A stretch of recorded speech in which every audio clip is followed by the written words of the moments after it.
공부만 잘하는 줄 알았더니 이렇게 말도 잘하네요. 예, 마음도 착하고. 예, 너무 감사합니다. 뜨겁게 한번 다시 한번 부탁드리겠습니다. 감사합니다. 여러분 혹시 오키나와라고 하는 섬을 아시는지 모르겠습니다. 요새 아주 휴양지로 유명하고 많은 사람들이 가서 쉬고 그러죠. 아마 여기에서도 아마 오키나와를 갔다 오신 분들이 혹 계실지 모르겠습니다.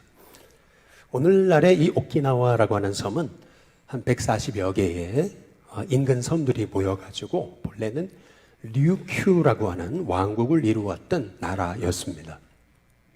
작고 또 인구도 얼마 안 되는 그런 조그마한 나라였지만은 이 나라는 우리나라와 굉장히 공통점이 많습니다. 우리나라의 조선 왕조는 1392년에 세워졌죠. 이 류큐 왕국은 1329년에 세워졌습니다. 우리나라도 그렇고 이 류큐 왕국도 그렇고 다 독립국가였습니다. 그런데 이 류큐 왕국과 우리 조선 왕조는 중국에 조공을 바쳤습니다. 그런데 동시에 이 류큐 왕국과 우리 조선 왕조는 일본에 의해 망했습니다. 1879년에 류큐 왕국은 일본에 의해서 무력으로 병합이 됐습니다. 우리나라는 1910년에 일본에 의해 강제 합병이 됐습니다.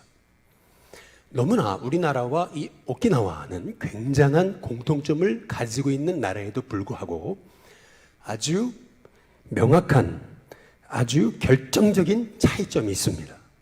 그것은 뭐냐면 2차 세계대전이 끝난 후에 류큐 왕국은 역사에서 사라졌습니다. 일본의 오키나와라고 하는 현으로 편입됐습니다. 독립을 이뤄내지 못했습니다. 그러나 우리나라는 2차 세계대전이 끝난 다음에 독립을 이뤄냈습니다. 대한민국이라는 이름으로. 그 이유에 대해서 경희대 중국법무학과의 강효백이라는 교수님은 이런 얘기를 했습니다. 왜 류큐 왕국은 역사에 사라진 반면에 왜 조선은 대한민국으로 독립을 이루어냈는가? 그 이유를 이렇게 얘기합니다. 류큐 왕국에는 독립투사들이 없었다는 겁니다. 근데 반면에 우리 조선은 자기 생명이 하나밖에 없는데도 불구하고 나라를 살리기 위해서 생명을 바쳐서 나라를 위해 죽어간 그러한 독립 영웅들이 있었기 때문이라고 얘기합니다. 2차 세계대전 후에 카이로 회담이 2번 열렸습니다. 루스벨트 대통령, 미국의, 그리고 중화민국의 장제스 총통이 모여가지고 2번의 회담을 걸칠 때 그때 이 장제스 총통은 상하이에서 의거를 일으켰던 윤봉길 이 의사에게 엄청난 영향을, 엄청난 그런 감동을 받습니다. 그리고 장제스는 이런 얘기를 했습니다. 중국에 100만 대군이 이루지 못한 일을 조선 청년 한 명이 해내었다고 극찬했습니다. 그리고 이 장제스 총통은 놀랍게도 한국의, 이 대한민국의 독립을 지지했습니다. 결국 우리나라는 일제에서 해방돼서 그래서 독립을 이룬 대한민국이 될 수 있었던 거죠. 반면 류큐 왕국은 역사에서 사라져서 일본의 작은 그 현이 되는, 오키나와 현이 되는, 그래서 세계 역사에서 사라진 그런 민족이 되고 말았더라는 것입니다. 지난 화요일 날 우리 민족은 8.15 광복을 78주년을 맞았습니다. 우리 한국이 이렇게 독립국가가 되고 광복을 맞은 것은 절대 우연이 아닙니다. 나라를 위해서 목숨을 바친 그러한 독립투사들, 나라를 위해서 헌신하고 생명을 바친 그러한 의인들이 있었기 때문에 이 나라가 이렇게 78주년의 광복절을 맞이하게 된 줄로 믿습니다. 그래서 거저 이루어진 것이 아닙니다. 누군가가 희생하고 눈물 뿌렸기에 이 나라가 이렇게 아름다운 이 대한민국으로 세계에 이렇게 우뚝 설 수 있었던 거죠. 마찬가지입니다. 우리 일신교회가 성도들이 어려운 가운데도 이렇게 10,000원, 20,000원, 1,000원, 2,000원 헌금을 해서 일신 장학회를 만들었습니다. 내부 장학생들만 장학금을 주다가 외부 장학생들한테 장학금을 준 지가 꽤 됐습니다. 학교 선생님들한테 추천을 받아서 이렇게 장학금을 주기 시작했고, 예배 오늘 처음으로 이렇게 학생들 한번 와달라고 부탁을 해서 오늘 이렇게 우리 학생들이 처음 왔습니다. 저는 이런 일들이 거저 이루어진 거라고 생각하지 않습니다. 분명 자기는 배우지 못했습니다. 초등학교도 못 나왔습니다. 대학교 문턱에도 가보지 못했습니다. 그러나 나처럼 이렇게 배우지 못해서 이렇게 한이 있는 인생이 되는 게 아니고, 우리 다음 세대가 배워서 이 세대와 세계 열방의 리더가 됐으면 좋겠다라고 하는 소망을 가지고 그렇게 눈물을 뿌리면서 헌금한 하나님의 종들이 있었기에 우리 일신교회가 이렇게 장학회를 만들어서 이 사회에 조그마한 등불이 되는 역할을 하게 된 줄로 믿습니다. 우리 일신교회도 76년의 역사를 맞았습니다. 이렇게 아름다운 예배당과 1,000평이 넘는 이러한 땅을 가지게 된 것도 교회를 위해서 눈물벌이 헌신한 하나님의 종들이 있었기에 가능한 것이었고, 이 주변은 공동화 현상이 일어나면서 다 공장으로 바뀌고 주민들이 많이 살고 있지 않지만, 그럼에도 불구하고 1시간, 2시간 걸쳐서 일신교회에 와서 기도하면서 이 교회를 위해 기도하며 이 교회를 위해 헌신한 하나님의 종들이 있었기에 우리 일신교회가 이 회원동의 작은 소망이 되는 그런 교회로 쓰임받게 되는 줄로 믿습니다. 계속하여서 우리 일신교회에 이러한 정말 다음 세대에 빛이 되는 그러한 이 땅의 믿음의 영웅들이 많이 일어날 수 있게 되기를 주님의 이름으로 축복합니다. 우리 일신교회가 정말 기도의 등불이 돼서 이 어두운 세상에 주님의 복음으로 어두운 세상을 밝히는 주님의 교회가 될 때 이 사회는 다시금 더 밝아지는 은혜가 있게 될 줄로 믿습니다. 여러분 혹시 좋은 일하고 뺨 맞아본 경험이 있으십니까? 혹시 남을 도와주고 나서 멱살 잡혀본 적이 있으십니까? 바울이 그랬습니다.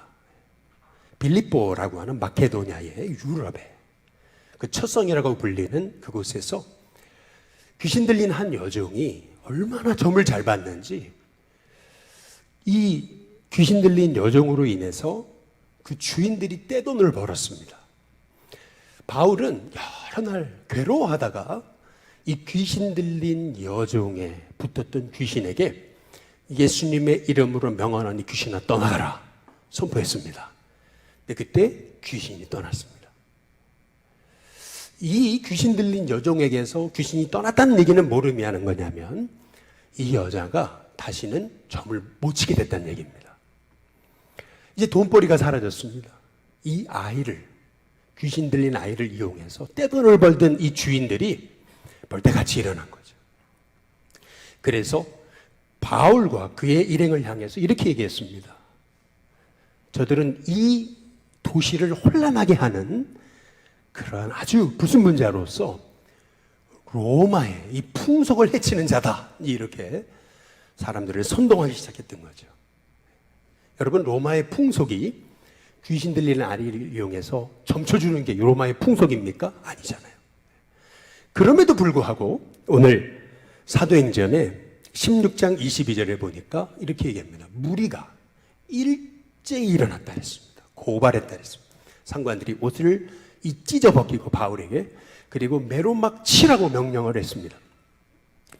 여기 상관들이라고 하는 단어는 스트라테고스라는 말입니다. 이 말의 의미는 뭐냐면 집정관이라는 뜻입니다. 혹시 시오노 나나미의 로마인 이야기라는 책을 읽어보시는지 모르겠습니다. 이 책을 읽어보시면은 로마는 팍스 로마나였습니다. 로마에 의한 평화입니다. 그런데 이 로마에 의한 평화는 사실 힘에 의한 평화였습니다. 근데 놀랍게도 그 팍스 로마를 자랑하는 로마에 군중들이 봉기를 일으키면은 폭도가 돼가지고, 그래서 군중들이 일어나기 시작하면은 순식간에 그 자리에서 막 500명, 1000명씩 죽어나갔습니다. 그렇기 때문에 이 집정관들, 스트라테고스들이 가장 두려웠던 게 뭐냐면은 무리가 일제히 일어나는 거였습니다. 무리가 일제히 일어나가지고 바울과 그 일행을 이 도시를 소란케 하는 불순물자다라고 그렇게 누명을 씌우니까 이 집정관들은 팩트 여부를 확인하지 않고 이 바울 일행을 붙잡아서 옷을 찢어벗기고 매로 치기 시작했던 거죠. 로마의 형벌은 아주 유명했습니다. 로마는 아주 그냥 인정사정 없이 죄인들에 대해서 매를 때렸습니다. 성경에 보면 유대인들은 40에 하나가만 매를 때렸습니다.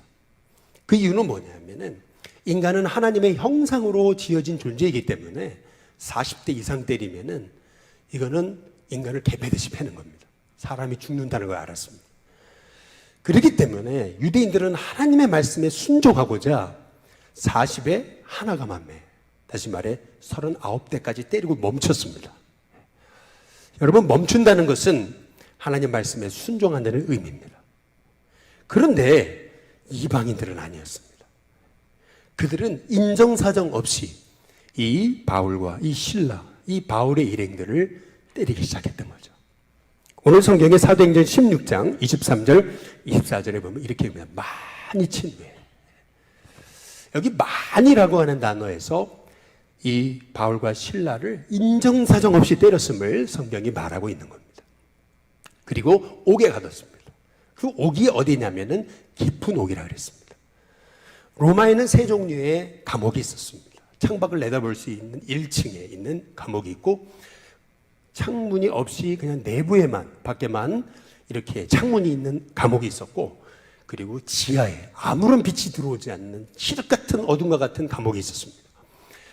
이 바울과 실라 일행은 깊은 지하 감옥에, 빛 하나 보이지 않는 그 감옥에 갇힌 거죠. 더구나 이 바울과 실라는 그렇게 얻어맞고 지하 감옥에 갇혀서 두 발이 착고에 채워졌습니다. 이 착고라고 하는 것은 뭘 의미하는 거냐면, 다리 가랑이를 있는 사정 없이 벌려가지고 나무에 이 다리가 묶이는 겁니다. 그 나무를 벽에 맸습니다. 그리고 목도 쇠사슬로 매었습니다. 누울 수가 없습니다. 그리고 가랑이는 찢어지듯이 아팠습니다. 이러한 고통 중에 우리 같으면 그냥 나도 모르게 막 원망이 나오겠죠. 막 욕을 막 했을지도 모릅니다. 저도 제가 필리핀에 선교를 갔다가 한 번은 문선명 집단이라고 오해를 받아가지고, 그래서 필리핀에 총을 찬 경찰들이 들이닥쳐가지고 협박을 해대는 것을 경험한 적이 있습니다. 그때 그냥 총을 찬 그 필리핀의 경찰들이 총을 들어서 쏠라 그런 것도 아니고 그냥 협박만 했는데도 우리는 정말 가슴이 벌컥벌컥 뛰었습니다.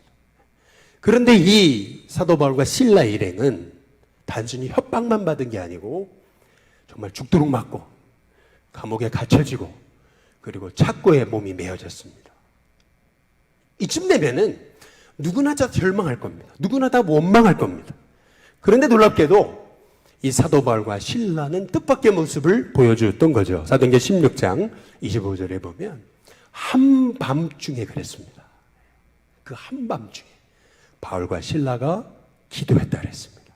뿐만 아니라 하나님을 찬송했다 그랬습니다. 그런데 그것이 작은 소리가 아니고 죄수들이 다 들을 정도로, 여러분의 인생에도 뜻하지 않게 이렇게 인생의 한밤중이 찾아올 수 있습니다. 그러나 하나님의 사람이 다른 점은 뭐냐면, 인생의 그 한밤중에 우리는 기도할 수 있다는 겁니다.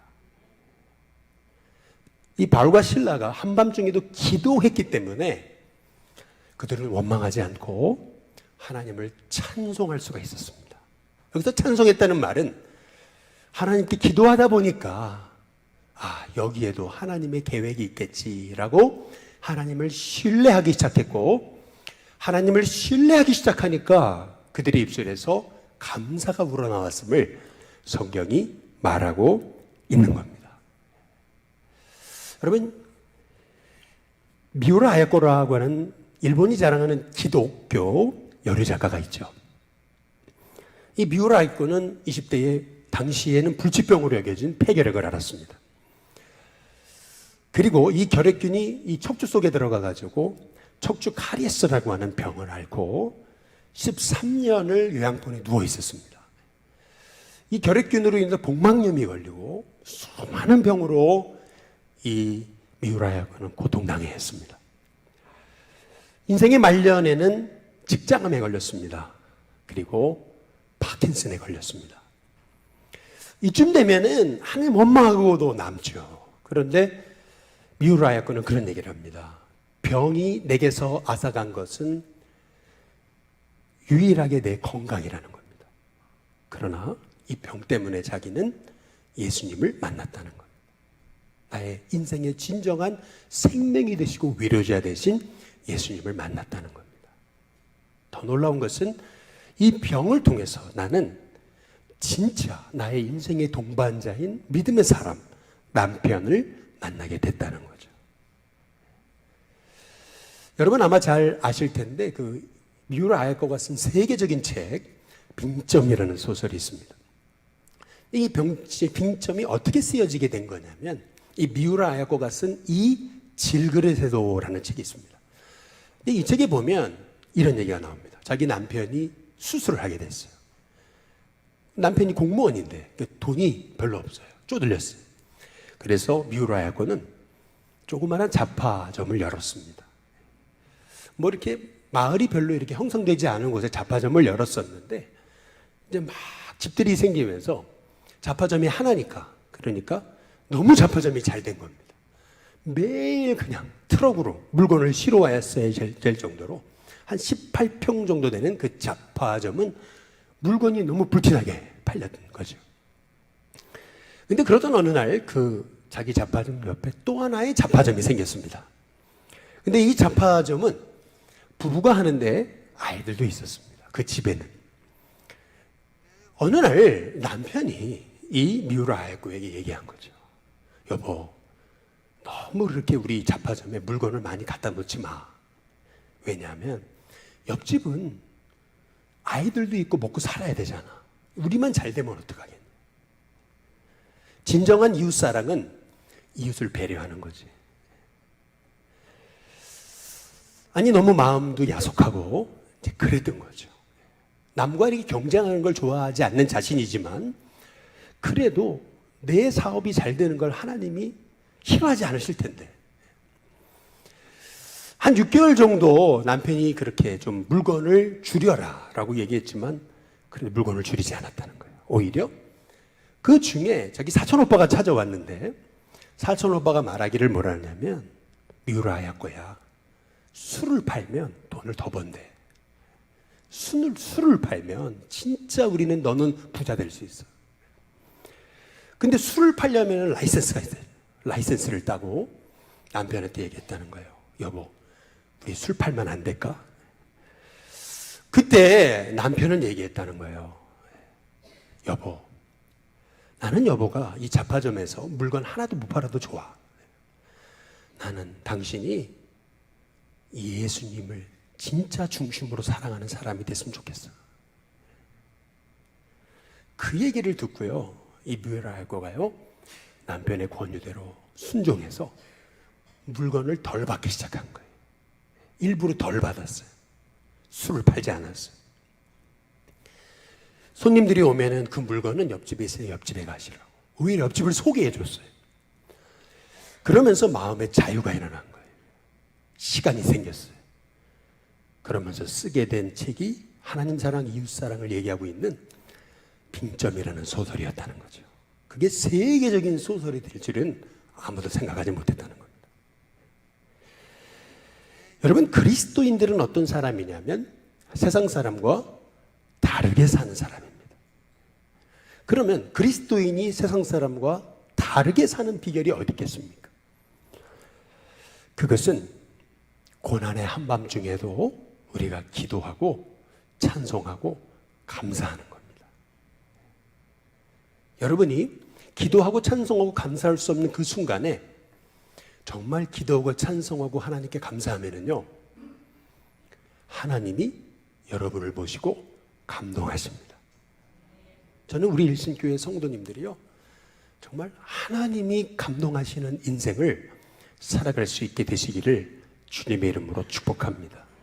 하나님이 감동하시면요, 여러분의 인생에요, 여러분이 아무리 용을 써도 안 되는 일들이 하나님이 풀어주시는 은혜를 주실 줄로 믿습니다.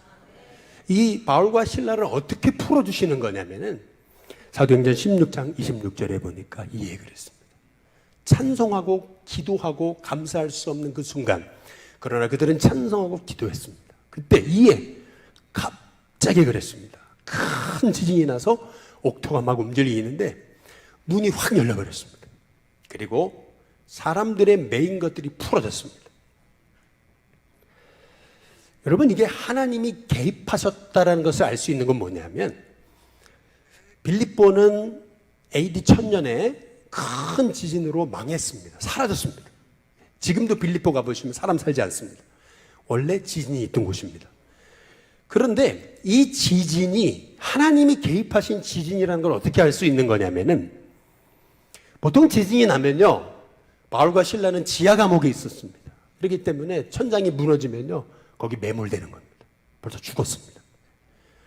그런데 이 지진이 하나님이 개입하신 지진이라는 것을 어떻게 알 수 있는 거냐면, 옥토가 움직이긴 했는데 문이 열릴 정도로, 착고를 메어놨던 그 벽에 메어놨던 착고가 풀릴 정도로 사람들의 쇠고랑을 벽과 연결해 놨는데 그 쇠고랑이 풀릴 정도로만 하나님이 거기에 지진을 허락하신 겁니다. 여러분이 정말 하나님의 뜻 가운데 서서 하나님을 감동시키고 기도하기 시작하면 하나님은 여러분이 정말 생각지 못한 하나님의 기적을 허락해 주시는 겁니다. 여기서 우리가 바울과 실라의 기도가 단순히 하나님, 내가 이렇게 고난당하는데 여기서 풀려나게 해달라고, 도망치게 해달라고, 이 고난도 지나가게 해달라고 기도한 것이 아니었음을 어떻게 알 수 있는 거냐면, 그들의 옥문이 열렸습니다. 도망갈 수 있었습니다. 그러나 그들은 도망가지 않았습니다. 얼마든지 도망칠 수 있었는데도 그들은 거기에 머물렀습니다.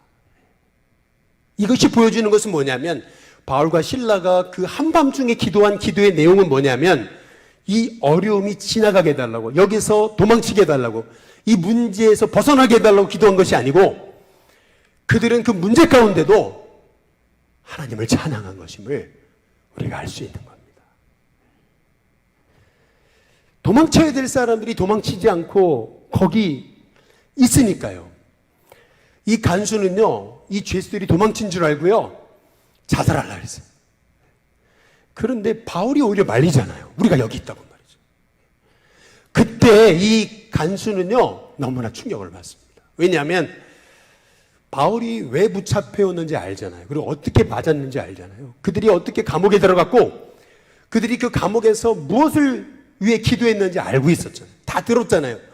근데 놀랍죠. 그때 지진이 난 거예요.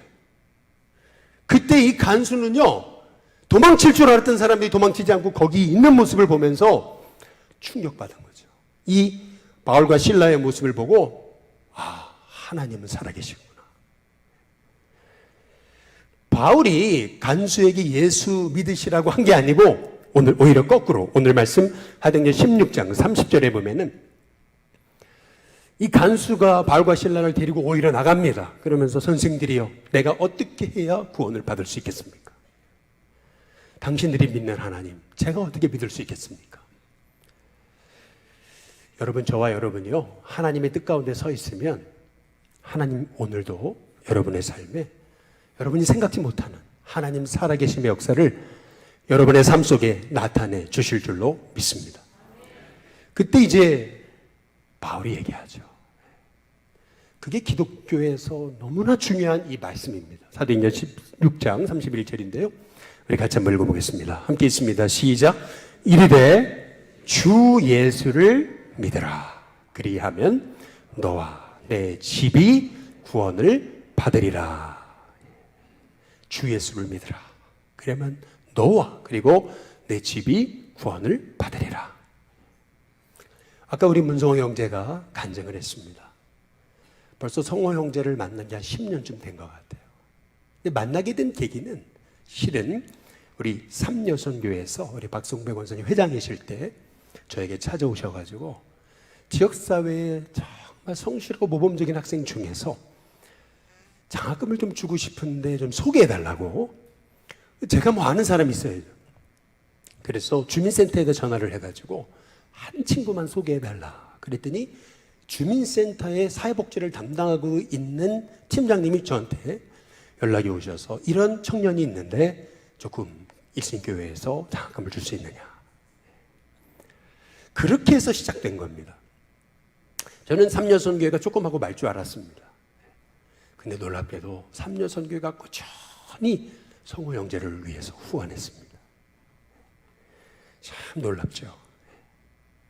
저는 성호 형제가 이렇게 정말 예수님을 잘 믿을지 몰랐습니다. 얼마 전이죠. 우리 성호 형제 아버지께서 생명의 위기를 만났을 때 서울대학병원에서 의사들 다 안 된다 그랬거든요. 그런데요, 너무나 놀랍게도 우리 김경희 집사님 아내 되시는 분이요, 오히려 의사들을 설득했어요. 의사가 환자를 설득한 게 아니고요, 환자가 의사를 설득한 거예요. 장문의 편지를 그냥 여러 장 써가지고 의사들을 설득했어요. 의사들이 한번 해보겠다. 그게요, 서울대학병원의 그 잡지에 대문짝만하게 실렸습니다. 여러분, 놀랍게도 하나님이 고쳐주셔서 저기 뒤에 두 분이 와 계시잖아요. 오늘은 너무 감사해서 아들이 프랑스 유학 갔다 온 게 감사해서 여러분께 점심을 섬기게 됐는데 그게 오늘 타이밍이 딱 맞았습니다. 주 예수를 믿어라. 그리하면 너와 내 집이 구원을 받으리라. 누구나 인생은요, 한밤중을 만나게 되어 있습니다. 그게 예고를 하고 찾아오는 게 아닙니다. 예고 없이 찾아옵니다. 잘 살 줄 알았는데, 잘 될 줄 알았는데, 잘 풀릴 줄 알았는데 갑자기 인생에 한밤중이 찾아오는 게 인생입니다. 그러나 믿음 있는 우리는요, 그 한밤중에 기도하는 겁니다. 하나님 저 아무것도 할 수 없습니다. 하나님만 바라봤습니다. 놀랍게도 하나님이 그 바울이 있는 자리에 놀라운 지진을 허락하시는데, 지진이 나면 함몰돼서 죽어야 되는데 하나님은 오히려 풀려나게 하셨습니다. 마찬가지입니다. 하나님은 여러분에게 기도하라고 하십니다. 그것도 인생의 한밤중에. 한밤중이야말로 여러분이 기도할 때입니다. 기도하면 하나님이 여러분의 삶에 우리가 알지 못하는 놀라운 기적과 은혜를 허락해 주실 줄로 믿습니다. 저와 여러분의 삶이 정말 예수님을 믿는 하나님의 종으로서 세상 사람들과는 다르게 인생의 한밤중에도 기도함을 통해서 하나님 앞에 쓰임받고 복을 받는 저와 여러분이 될 수 있기를 주님의 이름으로 축복합니다.